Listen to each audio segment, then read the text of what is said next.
Now behind me, I have a 2022 Freightliner Cascadia with a DD15 engine.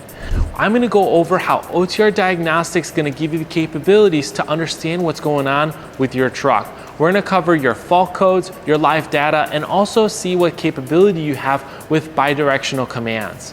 Now we go over a few things with OTR Diagnostics, so stay tuned. So let's get started. So I got OTR Diagnostics up on my phone. I have the adapter already connected and paired to the phone, and I just opened up OTR Diagnostics. I'm already logged in, and what I already see is 3 active fault codes on this truck. I'm gonna go ahead and on the dashboard you see fault codes, live data, and then some bidirectional commands for hot buttons. You'll see your history and you see some knowledge base. But what I'm gonna start with also when you first come in this app is I really want to understand what's going on with the truck. I want to understand my fault codes, and I kind of want to understand what issues I'm having. So usually I start there. So this truck currently has 3 active fault codes. All these fault codes are under the CPC controller, and all of them are related to the DEF, which is the after treatment system. And so this truck is currently stuck in a 5-mile-an-hour D rate. And if you click on one of the fault codes, it would practically just kind of go over the enhanced, it's enhanced, so it means it has more information. And it looks like this fault code is SA1 SPN 521049 FMI 31. And it looks like the overview of this fault code is a DEF inducement, DEF lamp active, which means practically we have an issue with the after treatment system, and the fault symptoms is that it's in a 25% D rate. The repair procedure is diagnose any emission related fault codes first, and to fix this and to verify that this has been fixed is high idle regen followed by a parked SCR efficiency test. So practically what it wants you to do is run a forced DPF regen and then an SCR efficiency regen right after that, just to ensure that the system is working correctly. Also, just want to kind of go over the different things that we have here. We have active fault codes and inactive fault codes. On this truck, we don't have any inactive fault codes, we just have active fault codes. And so we're going to go through the commands menu. We're going to see every truck you ever connect to is going to kind of be 3 different buckets at the moment. We have reset fault codes, reset after treatment, and a forced regen. And when you hit reset fault codes, we're going to reset fault codes on all the modules on the truck. And then in the reset after treatment system, we have reset ash accumulator and DPF zone levels here. So if you replace your DPF filter, you're gonna click that.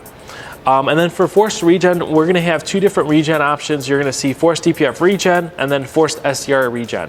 And so these regens, once you initiate them, they're gonna initiate through the phone. So the phone is really a really powerful diagnostic tool, and it's going to do it as the same level as if you had a laptop or any dealer was going to do this regen. It's the same type of regen that we're going to be sending to the truck to start that process. Now, the forced DPF regen is really important because there's a lot of fault codes that require you to do a forced DPF regen to ensure that the system is operating correctly.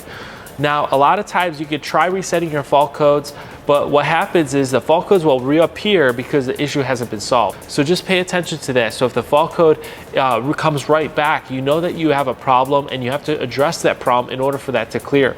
And in some cases, especially with some Detroit Diesel fault codes, it does require you to either do a forced DPF regen or a forced SCR efficiency test to ensure that the system is operating correctly.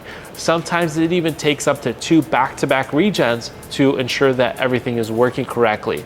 So there is some issues with Detroit Diesel to validate the repair, but a lot of times it just requires you to do a little bit of extra diagnosis, and there's definitely, you could use OTR Diagnostics to help you with that process. And one thing I like about OTR Diagnostics, it also gives you the capabilities to do live data, to look at your live data parameters from your engine as well as your after treatment system.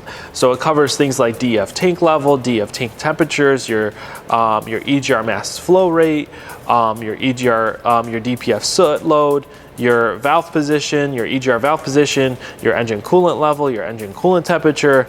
It even covers your intake manifold pressure, which is your boost pressure, your intake manifold temperature. So it covers a lot of different parameters and keeps covering more and more parameters. It kind of gives you a good understanding of what's going on with your truck. So as you're driving down the truck and you're monitoring these parameters, you're seeing what's going on with your truck because you're covering, we want to get the most value out of OTR Diagnostics by paying attention to these values to really understand your truck. That's the most important thing that I know.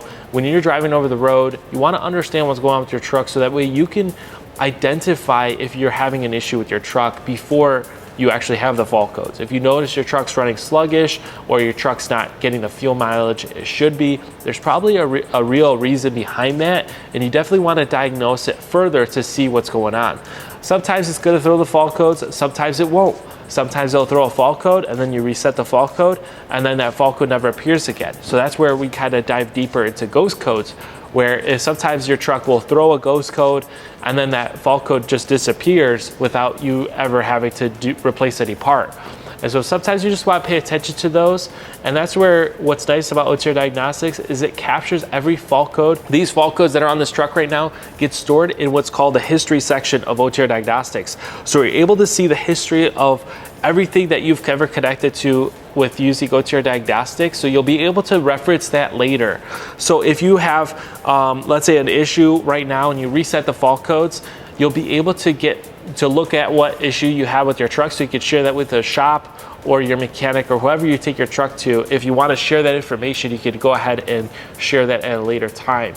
And what's nice about OTR Diagnostics is you can also print and share the report. So you could go ahead and print OTR Diagnostics in a report, and you can share it or print it off. So if you want to get more information, you want to see all the information on a printer, you could definitely go ahead and do that. Give you that capability. So we kind of went over OTR Diagnostics in its entirety. We went over the dashboard, we went over the fault codes, the bidirectional commands with the live data, as well as the history. And I kind of gave you a good overview of everything that's included in OTR Diagnostics.